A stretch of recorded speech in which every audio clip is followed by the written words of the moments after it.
Ja, hallo liebe Matrixer, hier sind wieder eure Matrixer und wir freuen uns, dass du auch wieder dabei bist. Ja, schön, dass du zuschaust und uns deine Zeit widmest, denn wir haben heute mit dem wunderbaren Jonathan und der attraktiven Shiva ein wirklich sehr, sehr spannendes Thema. Und zwar geht es heute um Implantatstationen, Besuche von der 4. Dimension und galaktischem Handel. Da wollen wir ein bisschen näher drauf eingehen. Wir haben ja so das ein oder andere erfahren dürfen. Und da geht es wirklich tief in die Materie. Alles dürfen wir euch nicht verraten, denn wenn wir das tun würden, würden wir vielleicht nicht mehr hier unter euch weilen. Weil es gibt schon Sachen, die sind noch sehr geheim. Und da dürften wir leider oder Gott sei Dank auch dran teilhaben. Aber heute erstmal richtig geil, Implantatstation und galaktischer Handel. Ja, ganz spannendes Thema. Ja, sehr. Ja, das ist richtig. Also wir haben ja schon einige Hinweise gegeben in unserem letzten Video.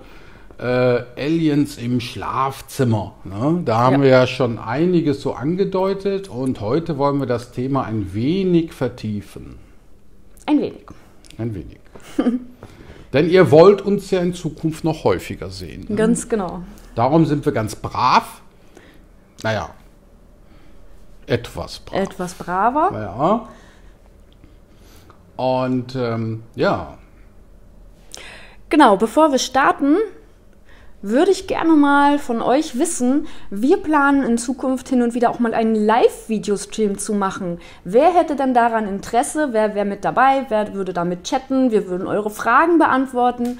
Und ja, wer hätte Interesse? Schreibt das mal in die Kommentare. Und zu welchem Thema hättet ihr denn Lust, dass wir mal ein Live-Video machen? Wir haben da zwar noch so das ein oder andere Thema offen, aber wenn ihr uns geile Vorschläge macht, wo wir natürlich auch Erfahrung drin haben, denn wie ihr wisst, reden wir über Themen, speziell nur über Themen, wo wir auch selber wirklich involviert sind, wo es wir erfahren haben, gesehen haben, erlebt haben und nichts, was von außen kommt. Also wenn ihr uns jetzt Sachen über Merkel fragt, werden wir euch dazu kein Video machen. Oder wenn ihr uns fragt, was auf Cassiopeia für Aliens leben. Wenn wir das nicht erfahren haben, können wir euch das nicht erzählen.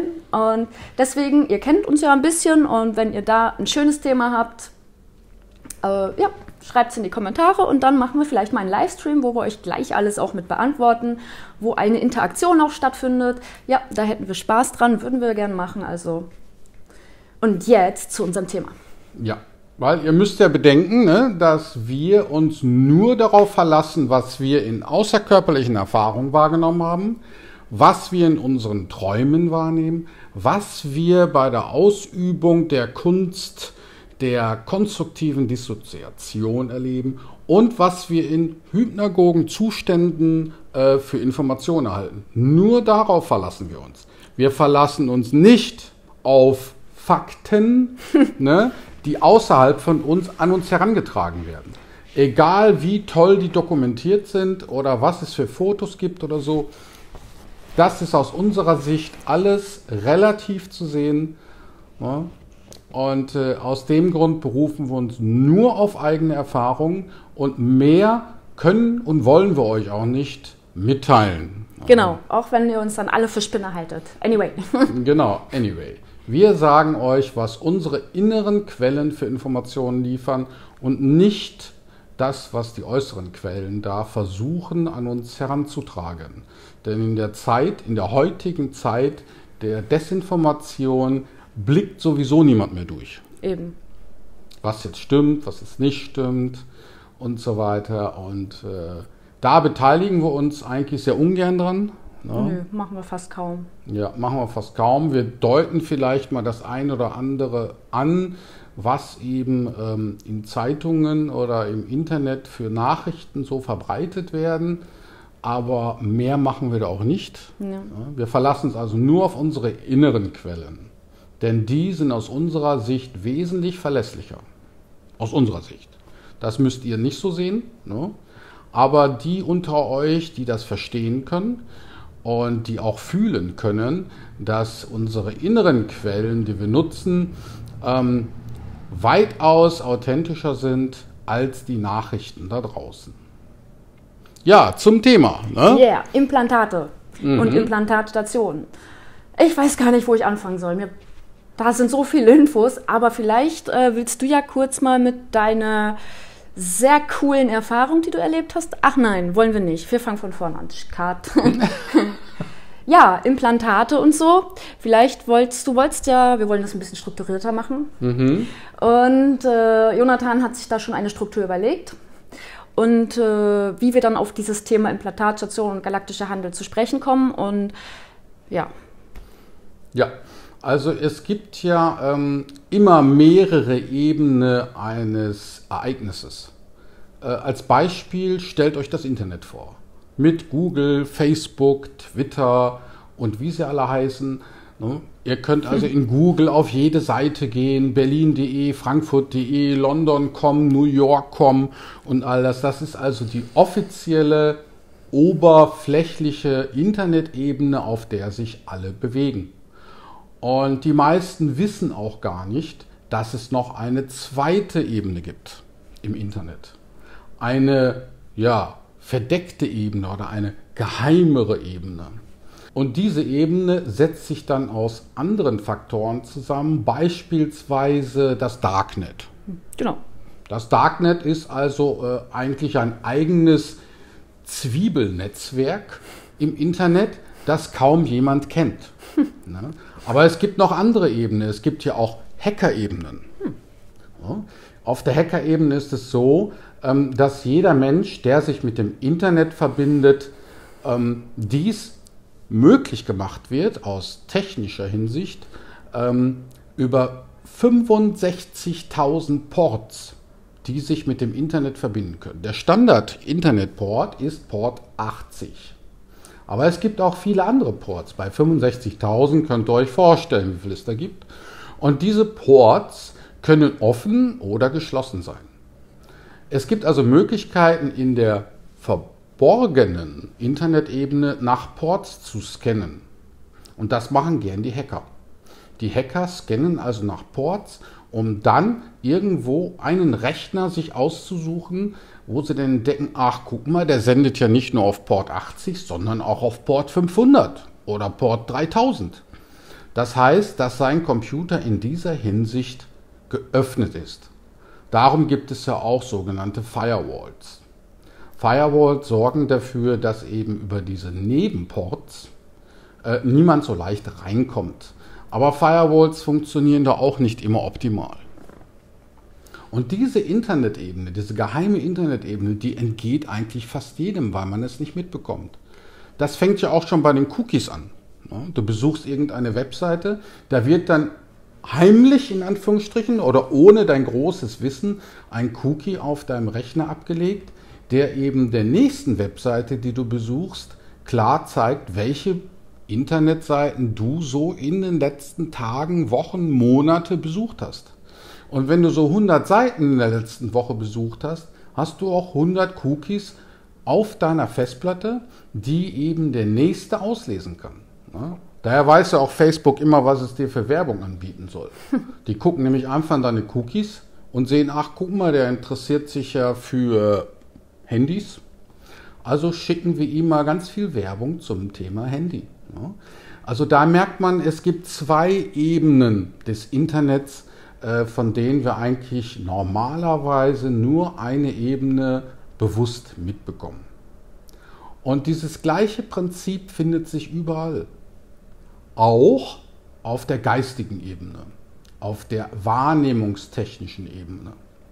Denn offiziell gesehen haben wir 5 Sinne. Yep. Kennt ihr ja? Ne? Sehen, ne? Die sind so in 3D zu Hause, würde ich sagen. Ja, die sind so in 3D zu Hause, die 5 Sinne. Die zeigen uns, was so in der Welt abläuft. Wir können Dinge sehen, wir können Dinge hören, riechen, schmecken, fühlen. Und in dieser Hinsicht ist das also die offizielle Ebene, auf der wir uns bewegen. Wir haben auch einen 3D-Körper. Aber alle diese Sinne existieren ja auch auf einer anderen Ebene, auf der 4. Ebene. So ist es. Wir haben ja auch ein 3. Auge, was eigentlich gar nicht das 3. Auge heißen sollte, aber das ist ja auch gekoppelt mit den physischen Augen. Wir haben auch 4D-Ohren, 5D-Ohren. Wir haben ja eigentlich alle Sinne auch auf anderen Ebenen. Ja, richtig. Und da kann man eben sehen, ja, es gibt noch eine geheime Ebene, die man sozusagen so betiteln könnte, dass wir alle über innere Sinne verfügen. Ja. Wie zum Beispiel das 3. Auge ist eigentlich auch ein innerer Sinn, weil der ja physisch nicht existiert. Wir können ja dieses 3. Auge nicht sehen, nicht physisch sehen. Ja, sieht bestimmt spannend aus, ne? Wir haben aber ein physisches Organ, das mit dem 3. Auge sozusagen gekoppelt ist über chemische Prozesse. Ja, und mit diesen physischen Sinnen, wenn wir die aktiviert haben, und jeder physische Sinn ist mit einer Hormondrüse gekoppelt. Und wenn wir die aktivieren würden und ausgleichen würden und zur vollen Produktion bringen würden, zum Beispiel die Bauchspeicheldrüse für das Solarplexus-Chakra oder die Zirbeldrüse fürs 3. Auge oder die Thymusdrüse für das Herzchakra, was wir dann für Fähigkeiten hätten und für Wahrnehmungen, die in der 3. Dimension gar nicht möglich sind. Aber wer das alles schon ein bisschen aktiviert hat und das für sich nutzt, wird feststellen, dass auch noch ganz andere Dinge ablaufen, die eben nicht so mit der 3D-Welt wahrnehmbar sind oder mit den 3D sind, besser gesagt. Zum Beispiel... Ja, daher, wie in unserem letzten Video, Aliens im Schlafzimmer, diese Aliens waren nicht 3D vorhanden, nicht 3D anwesend in unserem Schlafzimmer, sondern auf der 4D-Ebene. Und das wäre uns normalerweise sicherlich entgangen, wie es fast allen Menschen auch entgeht. Da wir aber an unserer Zirbeldrüse bzw. an dem 3. Auge gearbeitet haben, waren wir in der Lage, die Anwesenheit dieser Aliens wahrzunehmen. Und das kann man eben trainieren. Genau.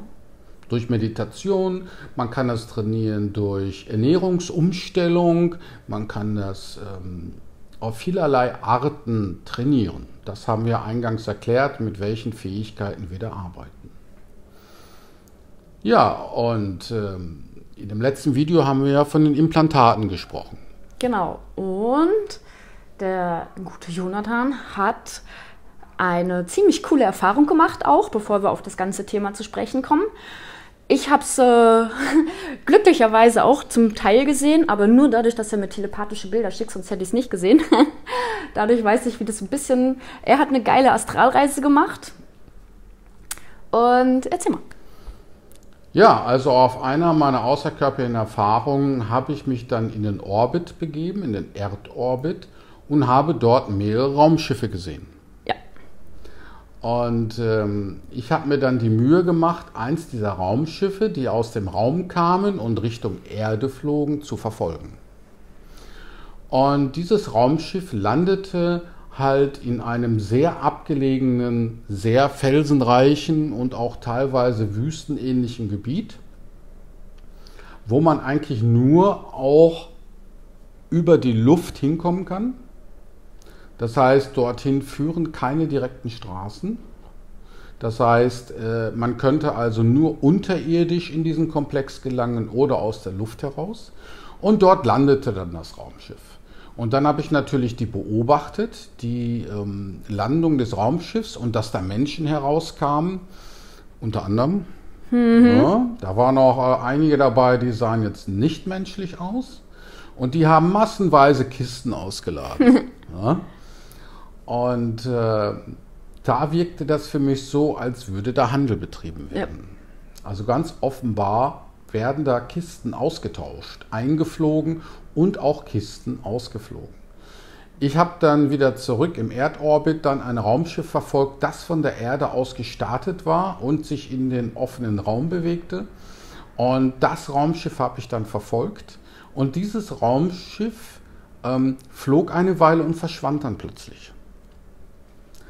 Da ich aber jetzt wusste, wie das Raumschiff aussah, hatte ich sozusagen die Adresse des Raumschiffs und konnte dann das Raumschiff über dieses Verschwinden hinaus verfolgen und landete dann anscheinend in einem anderen Sonnensystem, ich weiß es nicht. Ne? Also es war jedenfalls weit weg von der Erde und dort konnte ich das Raumschiff wiederfinden.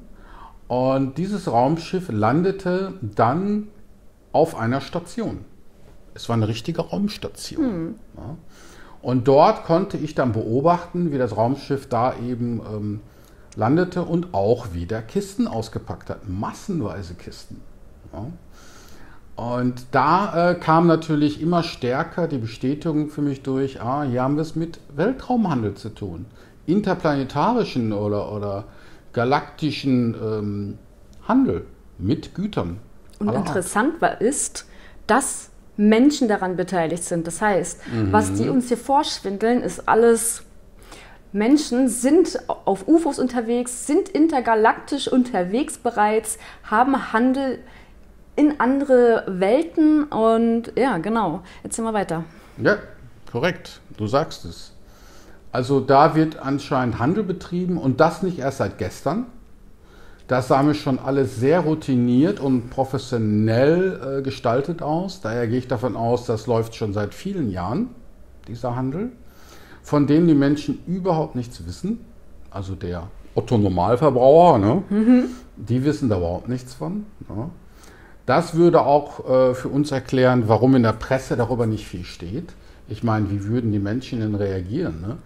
Wenn morgen in den Nachrichten plötzlich gesagt wird, ja, liebe Gemeinde, ne, liebes Volk, wir müssen euch da was beichten. Ne? Wir haben interplanetarischen oder galaktischen Handel mit Außerirdischen und ja, wir tauschen da so das ein oder andere Gut aus und ja, ist halt so. Ne? Wollten wir euch mal kurz nebenbei so erzählen. Ne? Ja.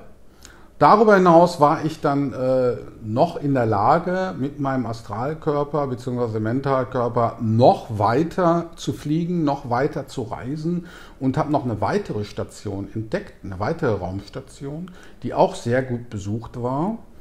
Dort habe ich auch mehrere Raumschiffe gesehen, die davon wegflogen und die auch wiederum dorthin flogen. Und auf dieser Station habe ich mich dann mal unter die Lebewesen da gemogelt, die ich da gesehen habe. Die konnten mich ja jetzt nicht wahrnehmen, ne? Nicht so direkt. Also mich hat keiner bemerkt oder es wollte mich niemand bemerken, keine Ahnung. Jedenfalls bin ich da in eine riesige Halle gekommen, die wirklich gigantisch groß war. Und dort liefen bestimmt Hunderte von Aliens herum. Tausende von Aliens. An unterschiedlichen Rassen würde ich sagen, so ja, bestimmt um die 100 unterschiedliche Rassen, die ich da wahrgenommen habe. Kleine, große, dicke, dünne, große Kopf, kleine Kopf, lange Arme, kurze Arme, also alles war dabei, was man sich vorstellen kann. Die meisten, also fast alle, die ich gesehen habe, waren alle humanoider Art.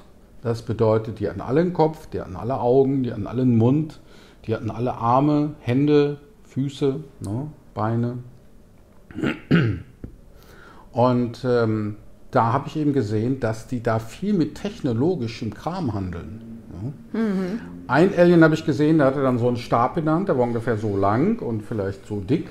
Diesen Stab hat er dann eingeschaltet und dann irgendwie auf eine Kiste gerichtet und konnte den mit dem Stab diese Kiste hochheben, als würde sie nur 1 Gramm wiegen.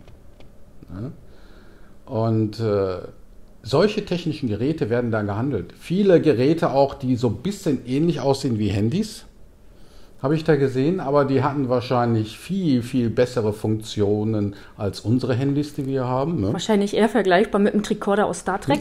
Wenn nicht noch mehr. Ne? Aber auch habe ich dort beobachten können, dass, was mich dann vermuten ließ, dass es so eine Art Schwarzmarkt ist, weil da auch Geräte zu erkennen waren, wo ich mir nicht vorstellen kann, dass das alles so legal ist. Ja. Ich weiß ja nicht, vielleicht gibt es ja sowas wie eine tolle galaktische Föderation, die irgendwie ein bisschen Ordnung da reinbringt in diesen ganzen Handel. Da kann ich was beitragen, genau, richtig. Erzähl mal. Das habe ich ja letztens gesehen. Hypnagogue. Da habe ich ganz viele Aliens gesehen und dann meinten die, das sei die Galaktische Föderation. Und es gibt auch einen Galaktischen Rat. Also ich glaube ja sowas alles. Bisher habe ich es nicht geglaubt, dass es eine Föderation gibt, eine Galaktische Föderation, bis ich es nicht selber sehe. Aber da habe ich es gesehen. Und dieser Rat besteht aus verschiedensten Alienrassen. Und darunter auch die Arcturianer. Das weiß ich nur, weil ich weiß, wie die aussehen, sonst nicht. Jedenfalls, oder zumindest nicht, wie die heißen. Und die sitzen alle in einem Kreis, der Rat jedenfalls. Und ja, die besprechen auch zum Beispiel, wie das mit der Erde weitergeht. Und das ist wirklich von der ganzen Galaxie, sind das eben die Rassen, die da in dieser Föderation, das ist echt wie bei Star Trek. Star Trek und Star Wars, das sind echt, keine Ahnung, Dokumentationen. Also alles andere ist fake, aber alles, was Science Fiction ist real. Und alles, was sozusagen naturwissenschaftlich ist alles fake. Ja, ne? so echt jetzt, kein Scheiß. Also man kann das echt umdrehen. Man ne? kann das voll umdrehen. Matrix, Star Trek, Star Wars, alles ist total real. Ne? Jedenfalls, da ist dieser Rat und der bespricht eben alles, was in der Galaxie so vor sich geht und was gut für die ist. Also die würde ich mal jetzt auf die Seite der Guten stellen. Wir wollen das jetzt hier nicht bewerten, weil spielen ja alle nur ihr Ding. Ne? Aber ja, den Galaktische Föderation gibt's tatsächlich. Ja. Zumindest so etwas in der Art. Ne? Ja. Wie die Galaktische Föderation. Ob die jetzt so heißen, weiß Doch, ich nicht. die haben sich, also ich kriege ja immer die Infos und das hieß Galaktische Föderation. Ah ja, okay. Und der Galaktische Rat. Ja. Und der Galaktische Rat besteht natürlich nicht aus allen Mitgliedern der Galaktischen Föderation. Das war nur ein ausgewählter Kreis. Ich weiß gar nicht, es sah gar nicht so viel aus. Es sah irgendwas zwischen 20 und 30 verschiedenen Rassen aus, die da, ja, also mehr waren das jetzt nicht. Ja, sehr interessant, ja. Ja, und auf der Station, auf der ich dann da war, auf der zweiten Station, das wirkte dann für mich halt alles irgendwie so umgeben von einer illegalen Atmosphäre. Ne? Ja. Da trafen sich die dann halt wie auf einem Sonntagsflohmarkt. Nur der Sonntagsflohmarkt ist ja offiziell angemeldet, aber da läuft ja auch das eine oder andere unterm Tisch. Ne? Und das war dann in dieser Station auch. Die meisten Aliens, die da waren, die haben da eben auch mit Implantaten gehandelt. Also die sah ich da. Das waren unwahrscheinlich viele unterschiedliche technische Geräte. Manche sahen aus wie so ein Rautenmuster. Die hatten dann eben so kleine Stacheln da drauf. Ne?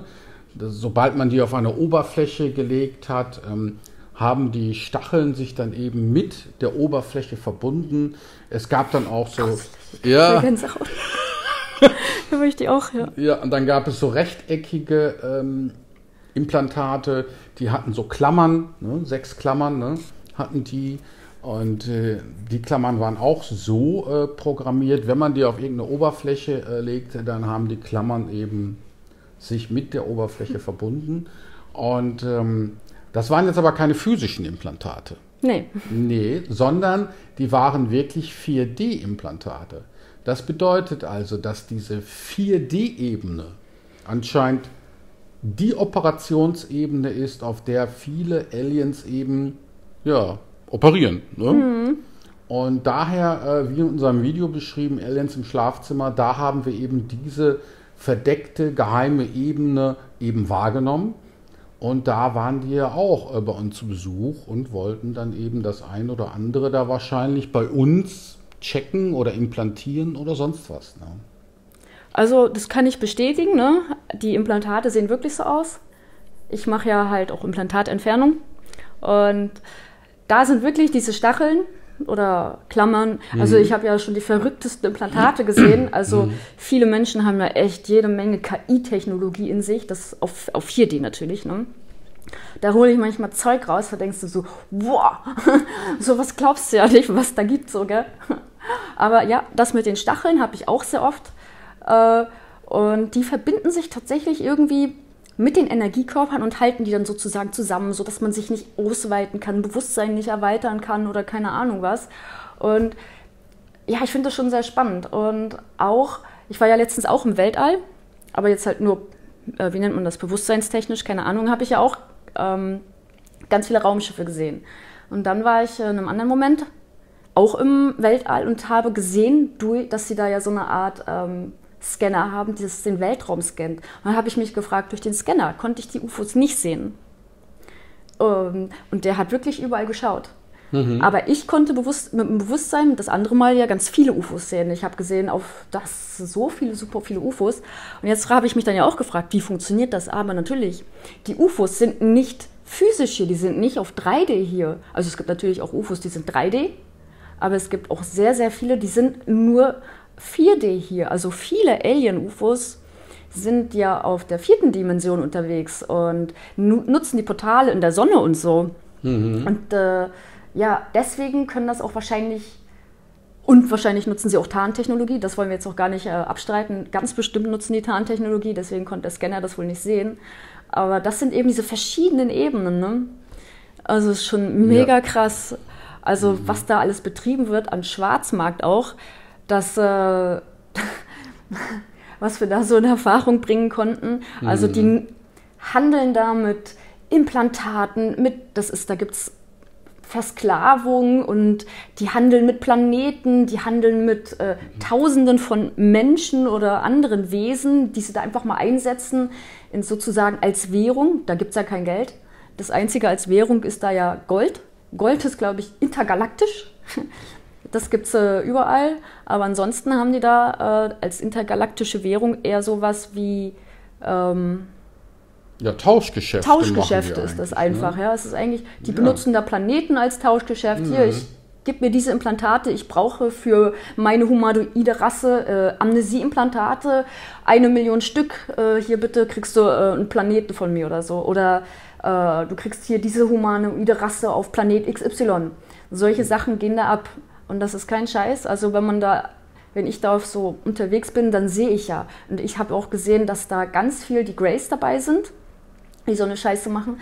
Und die können sich auch tarnen, weil ich war da und ich wollte halt jemanden ein Implantat rausholen. Und die haben sich getarnt, aber die konnten mich auch erst nicht sehen. Und die waren dann nur so halb schimmrig. Die benutzen also selbst Tarntechnologie. Aber ich konnte sie dann doch entdecken. Und als sie mich entdeckt haben, wollten sie sich direkt verpissen. Ja? Aber die habe ich dann erst mal am Schlawittchen gepackt. Und damit hat sich dann die Tarntechnologie von denen auch aufgelöst gehabt. Die hatten auch so ein Gerät in der Hand. Die haben nämlich da zu zweit, die kleinen Greys, da gestanden und auf dieses Dingsterbums geguckt, auf ihr Tablet oder whatever. Und hatten da halt einen Klienten. Und haben da halt mit dem, die haben, keine Ahnung, Verträge vor dem Inkarnieren gemacht mit ihm oder keine Ahnung. Und nehmen ihn als Nutzobjekt, als Experiment, und hauen da auch gescheit Implantate rein und sonst was. Natürlich zur Manipulation, zur Amnesie, zu Gedankenkontrolle, emotionale Kontrolle, alles Mögliche. Also das sind schon krasse Sachen und diese müssen ja irgendwo auch die Implantate herkriegen. Und das hast du ja gesehen mit den Implantatstationen und dem Schwarzmarkt und keine Ahnung. Ja, naja, also das war dann sehr offensichtlich, als ich mich da eine Weile aufgehalten habe, dass da anscheinend eine offizielle Handelsebene gibt, so wie ja auch in unserer Welt. Ja, gibt es ja auch eine offizielle Handelsebene, wo man eben mit Geld handeln kann oder eben mit Gütern. Und es gibt aber auch eine verdeckte Ebene in unserer Realität, wo eben Firmen hin und her verkauft werden oder es werden Scheinfirmen aufgebaut oder Schwesterfirmen, ne, sieht man ja bei Nestle. Ne? Nestle will ja jetzt nicht überall auftauchen, weil Nestle ja auch ein bisschen in Verruf geraten ist in letzter Zeit und bauen dann viele Schwesterfirmen auf mit anderen Namen ne? Und verkaufen da eben ihre Güter weiter. Ne? Und so ähnlich kann man sich das auch eben galaktisch vorstellen, in der Galaxis. Ne? Nur, dass da sogar auch mit Planeten gehandelt werden, das ist ja das Verrückte. Ne? Ja. Da sagen die dann, ja, ich habe hier einen Planet, der hat 200 Millionen Einwohner. Den haben wir eigentlich ziemlich unter Kontrolle. Ne? Wir haben die Regierung auf unserer Seite, wir haben das Militär auf unserer Seite. Die ganzen Bürger, die es da gibt, die befolgen den Anweisungen der Regierung.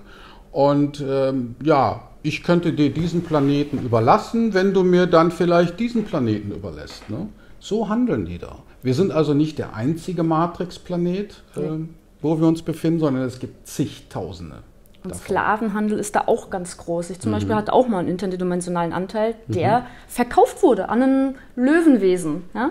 Da musst du da auch befreit werden raus. Ja. Das heißt, also Sklavenhandel ist da, Implantathandel, Schwarzmarkt, also da geht der Ritter ab.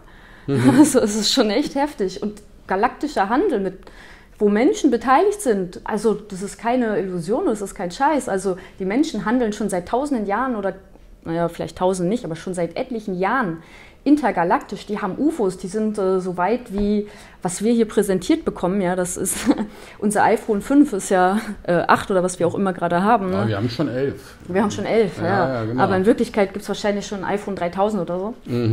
Und die Raketen, die sie hier ins All schießen, ja, das ist, was die hier uns zeigen und was sie wirklich haben. Das ist ein Riesenunterschied. Also wir sind ja technologisch, auch die Technologie wird ja gehandelt, ne? Also wir kriegen ja auch Technologie von Aliens, damit wir hier, also es ist ja unglaublich, was da los ist. Ja, also bei uns auf der Erde ist es ja immer so, dass die mal sagen, ja, wir befinden uns im Jahre 2020 und wir sind noch nicht so weit, dass wir Raumschiffe bauen können, dass wir mit Lichtgeschwindigkeit fliegen können, dass wir Hyperräume nutzen können oder Portale, die uns über Wurmlöcher von einem Planeten zum anderen bringen können. Das ist alles Zukunftsmelodie, das ist alles Science Fiction. Das ist völliger Unsinn, das so zu sehen. Denn in Wirklichkeit ist es so, dass das alles schon existiert. Nur die Erde mit unserer Zeitrechnung ist eigentlich so, dass wir von der Zeitrechnung her ins Mittelalter datiert werden könnten im Vergleich dazu. Wir hängen hinterher. Diese ganzen Science-Fiction-Sachen, die ihr so sehen könnt im Fernsehen oder bei Netflix oder sonst wo, das sind alles wirklich Dinge, die existieren. Ich sage jetzt nicht, dass die Filme jetzt im Detail genau so zutreffen, aber inhaltlich gesehen ist das, was eigentlich das reflektiert, in welcher Zeit wir uns wirklich befinden. Die Zeitrechnung, die wir haben, auch die technologische Zeitrechnung, die technologische Entwicklung, sind alle gedämpft worden, beziehungsweise viel zu weit zurückdatiert worden. Wir befinden uns eigentlich in einer vorgemachten, wie soll man das sagen, in einer vorgemachten Zeitrechnung, die überhaupt nicht mit der Zeitrechnung unserer Galaxis übereinstimmt. Eigentlich, das haben wir auch beide gesehen, sind wir in 200 Jahren in der Zukunft. Also die Zeit, die wir jetzt haben, existiert so eigentlich gar nicht. Und das Witzige ist, was wir euch letztes Mal im Video gezeigt haben, mit dem Pentagon-Video, die Commander auf dem Raumschiff, die wir da gespielt haben, das ist die Wahrheit. Denn das sind wir in der Zukunft. Eigentlich ist diese Realität, die wir sehen, eine Illusion. Eigentlich sind wir in der Zukunft, in 200, 300 Jahren in der Zukunft. Und deswegen haben wir auch diese ganze Technologie. Deswegen ja, Zeitreisen ist auch keine Illusion, da könnte man noch so viel erzählen, aber es ist, führt viel zu weit leider. Aber das ist, ja, es ist eigentlich sehr, sehr spannend und es geht echt tief und ja, Science Fiction ist real. Ja, ist real, zumindest inhaltlich. Ja. Na? Und ja, das wollten wir euch eigentlich erzählen. Ja, so grob. Ja, so grob. Ne? Ja.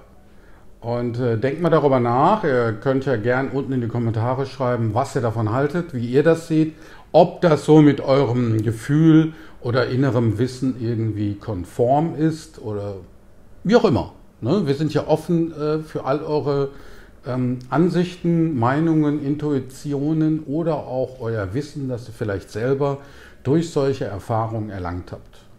Genau, gebt uns auch einen Daumen hoch, damit es auch viele andere Leute sehen können, das Videos, und wir jede Menge Perspektiven erhalten von vielen, vielen Menschen. Ja, das ist nämlich sehr, sehr spannend.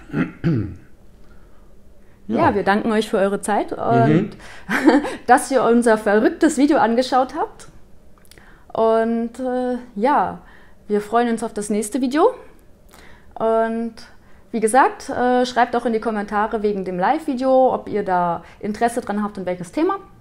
Und ich glaube, dann verabschieden wir uns mal. Ja, wir wünschen euch noch einen schönen Tag und bis bald. Bis bald, ciao. Ciao.